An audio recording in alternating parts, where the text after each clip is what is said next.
Movies की सिनेमाबाजी में आप सबका स्वागत है। हम सुन रहे हैं रोमांसिंग विद लाइफ, देवानंद साहब के जीवन पर आधारित उनकी खुद की लिखी हुई ऑटोबायोग्राफी।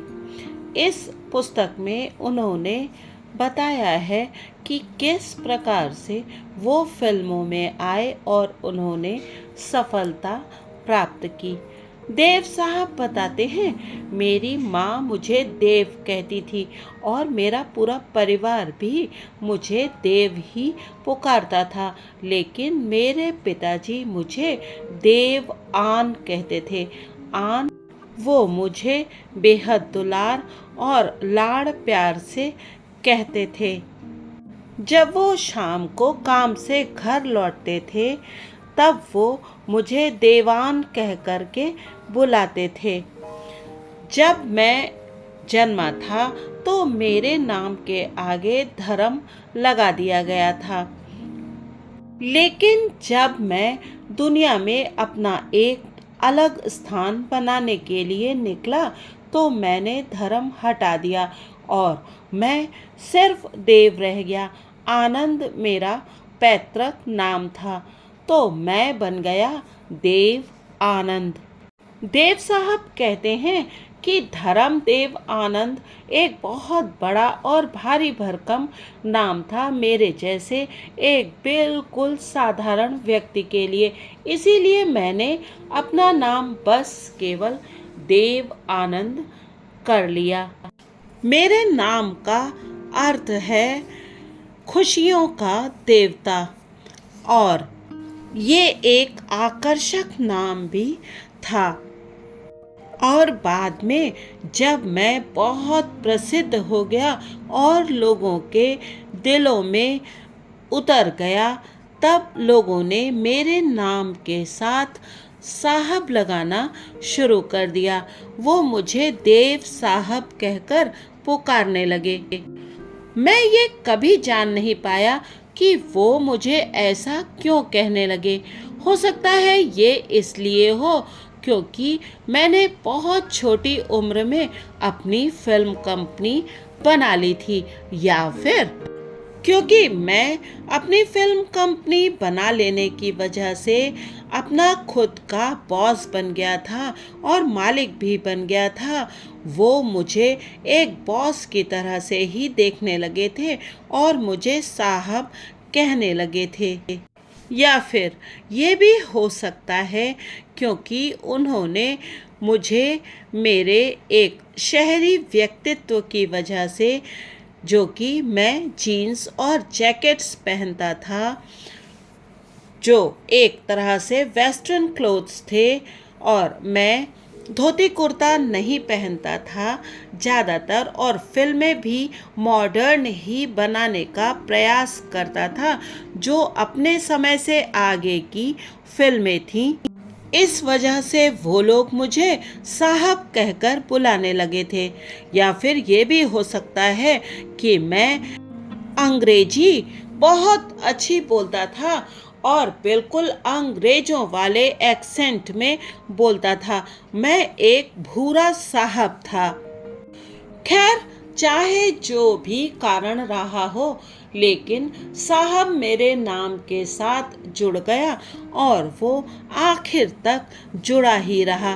बिल्कुल वैसे ही ये मेरे नाम का हिस्सा बन गया था जैसे कि बिजली चमकना और पानी बरसना बादलों के साथ जुड़ा होता है, या फिर समुद्र के साथ जुड़ी होती हैं लहरें और आसमान के साथ सितारे।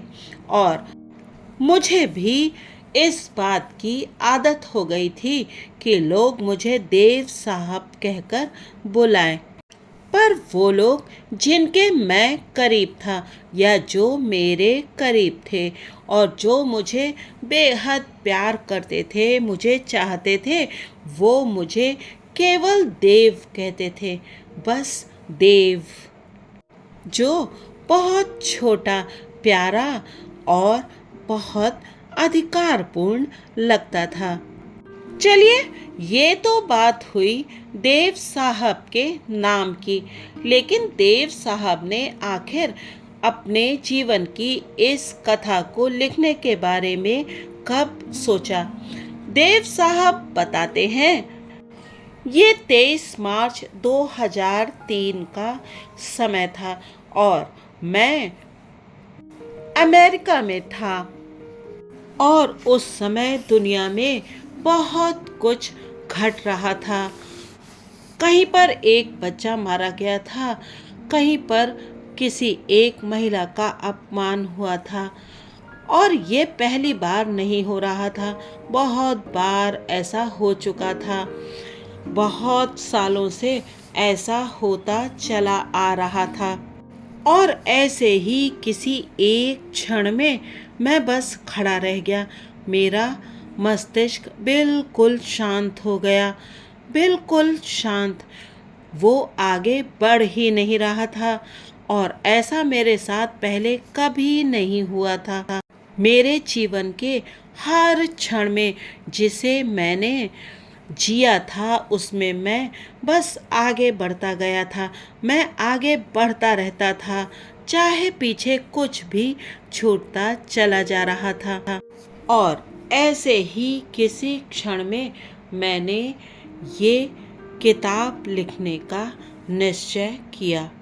ये एक बहुत उथल पुथल भरा समय था और देव साहब ने ये निश्चय तो कर लिया था कि वो अपनी ऑटोबायोग्राफी लिखेंगे और उन्होंने इसे लिखा भी। अब आगे की कहानी सुनते हैं। देव साहब बताते हैं कि मेरे पिताजी गुरदासपुर के एक बहुत बड़े लॉयर थे, यानी कि वकील थे और ये वो समय था जब विभाजन नहीं हुआ था। मैंने अपनी बीए की डिग्री ले ली थी और मैंने इंग्लिश में ऑनर्स भी प्राप्त किया था और ये डिग्री मैंने ली थी लाहौर के गवर्नमेंट कॉलेज से। लाहौर उस समय भारत के सबसे फैशनेबल शहरों में से एक माना जाता था और मेरे कॉलेज के जो स्टूडेंट्स होते थे वो यंग एलिट्स कहलाते थे और ज़्यादातर बच्चे आगे पढ़ाई करने के लिए इंग्लैंड चले जाते थे और मैं भी चाहता था कि मैं पढ़ाई करने के लिए इंग्लैंड जाऊं। पर मेरे साथ ऐसा हो नहीं पाया क्योंकि मेरे पिताजी उस समय अपने जीवन में थोड़े से कठिन समय से गुजर रहे थे और उनके पास इतना पैसा नहीं था कि वो अपने तीसरे बेटे को हायर स्टडीज़ के लिए पढ़ने के लिए लंदन भेज देते। तो उन्होंने मुझसे एक क्लरिकल जॉब करने के लिए कहा, जो कि एक बैंक की नौकरी थी। मैं रिजेक्ट भी हुआ था एक रॉयल इंडियन नेवी, जो कि ब्रिटिश आर्मी का एक भाग थी, उसमें कमीशन के लिए। मैंने एक दुख का आंसू चुपचाप बहाया। मेरे सामने जैसे एक बड़ी खाली खाली सी दीवार आ गई थी।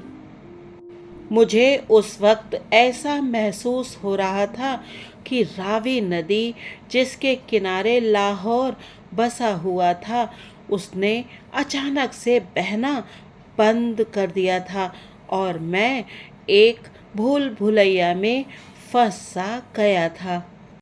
और तब अचानक मेरे मस्तिष्क ने, मेरे दिमाग ने विद्रोह कर दिया। मेरे सपनों ने मेरे निर्णय लेने की क्षमता को प्रभावित किया और उनकी बागडोर संभाल ली। और फिर मैंने निर्णय ले लिया। मैंने अपने आसपास देखा और अपने पास अपनी जेबों को टटोला। मेरे पास कुल जमा 30 रुपए थे।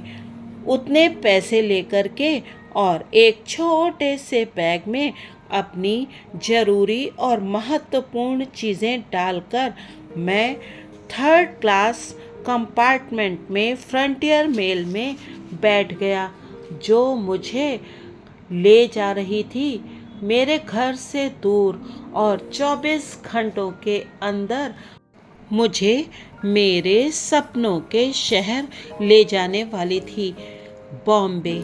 जी हाँ, बॉम्बे, जो तब का बॉम्बे था और आज का मुंबई। ट्रेन आगे बढ़ रही थी, खिड़की से बाहर भागते दृश्यों के साथ आगे आगे ट्रेन बढ़ती जा रही थी, मगर मेरा दिमाग वो पीछे जा रहा था, टाइम में पीछे जा रहा था बहुत तेजी से। और वो सारे के सारे क्षण मुझे याद आ रहे थे और मेरा दिमाग उन क्षणों को जैसे कैद कर लेना चाह रहा था, वो यादें जिन्हें मैं पीछे छोड़कर आगे जा रहा था। और तभी मैंने देखा उसको, उस खूबसूरत सी लड़की को प्लेटफॉर्म पर भागते हुए, जो ट्रेन में बैठना चाहती थी, मेरे साथ जाना चाहती थी, जो मेरे साथ उसी डिब्बे में बैठना चाहती थी। उसने कहा, मेरा हाथ पकड़ो, मेरा हाथ पकड़ो, मैं तुम्हारे साथ आना चाहती हूँ। वो मुझे पुकार रही थी, मगर उषा चोपड़ा पीछे छूट गई और ट्रेन आगे बढ़ गई। वो एक बेहद खूबसूरत लड़की थी, बहुत सुंदर। वो एक अंग्रेज माँ और भारतीय पिता की संतान थी, जो हिस्ट्री के प्रोफेसर थे उसी कॉलेज में जिसमें मैं पढ़ता था। वो केवल एक अकेली लड़की थी उस क्लास की, जो इंग्लिश ऑनर्स के ट्यूटोरियल ले रही थी। वो हमेशा मुझसे आगे वाली बेंच पर बैठती थी।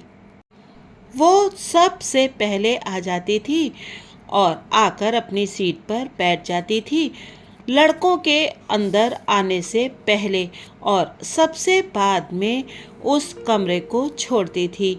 उसके पास हमेशा प्रोफेसर से पूछने के लिए कोई ना कोई सवाल होता था। वो साड़ी पहनती थी, जो उसके सफ़ेद संगमरमर जैसे जिस्म पर झिलमिलाती रहती थी। वो हाई हील के जूते भी पहनती थी और बहुत लंबी लगती थी, उससे ज़्यादा लंबी जितनी कि वो वास्तव में थी। मैं उसकी खूबसूरती से जैसे जादू में बंधा हुआ था। मैं उससे प्रेम करता था, चुपचाप, सीक्रेट में, मगर उसके सामने मैं कुछ कहने से हर बार शर्मा जाता था। मैं उससे एक छोटे से हेलो के अलावा कुछ भी नहीं कह पाता था। मेरे पिताजी हमेशा कहते थे कि मैं एक लड़की से भी ज़्यादा शर्मीला हूँ।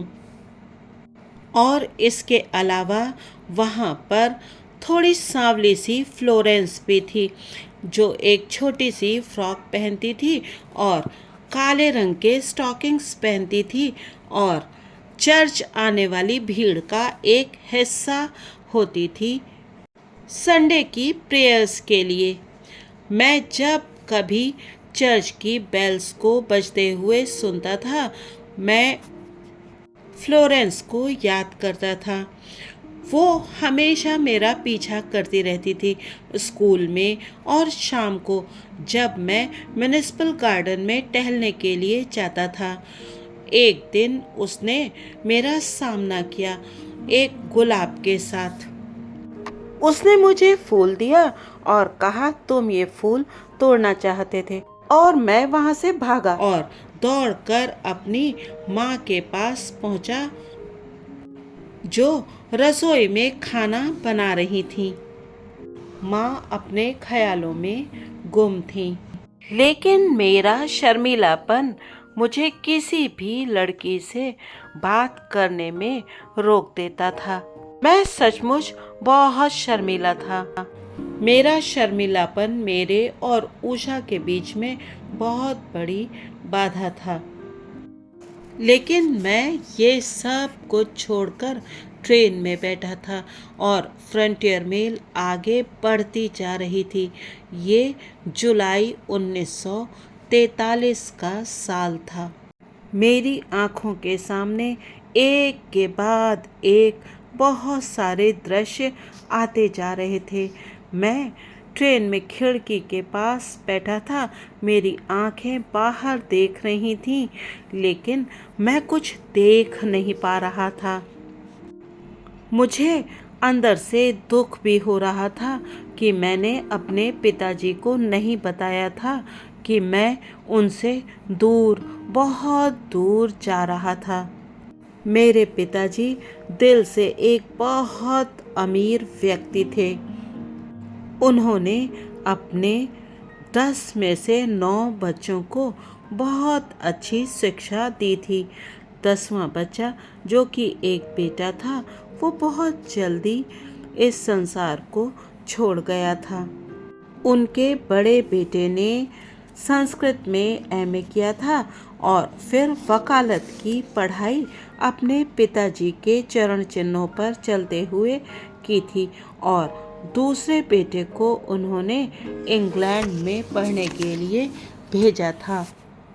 लेकिन जब तक मेरे आगे पढ़ने जाने की बारी आई, मेरे पिताजी के पास उतना पैसा नहीं रह गया था।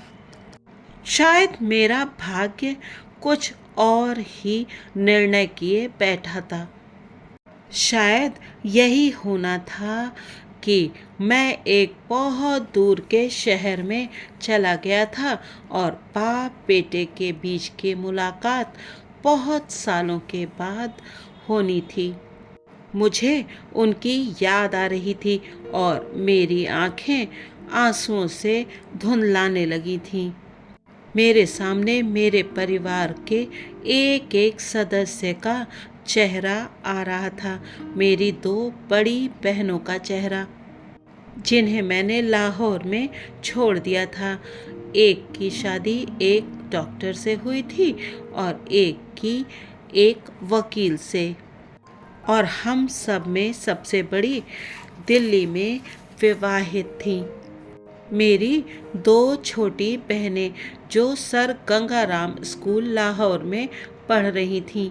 मेरे बड़े भाई जो गुरदासपुर में ही वकील थे, पर इस समय जेल में थे क्योंकि उन्होंने गांधी जी के क्विट इंडिया मूवमेंट में भाग लिया था। मेरे दूसरे भाई जो इस समय बम्बई में थे, और मेरा छोटा भाई जो मुझसे बहुत लगाव रखता था और मैं उसे हमेशा अपने पीठ पर बिठाकर ले जाता था। तो आज देव साहब को यहीं ट्रेन में छोड़ देते हैं, उनकी अपने परिवार के साथ जुड़ी यादों के साथ। अगले भाग में जानेंगे कि देव साहब जब बम्बई पहुँचे तो क्या हुआ।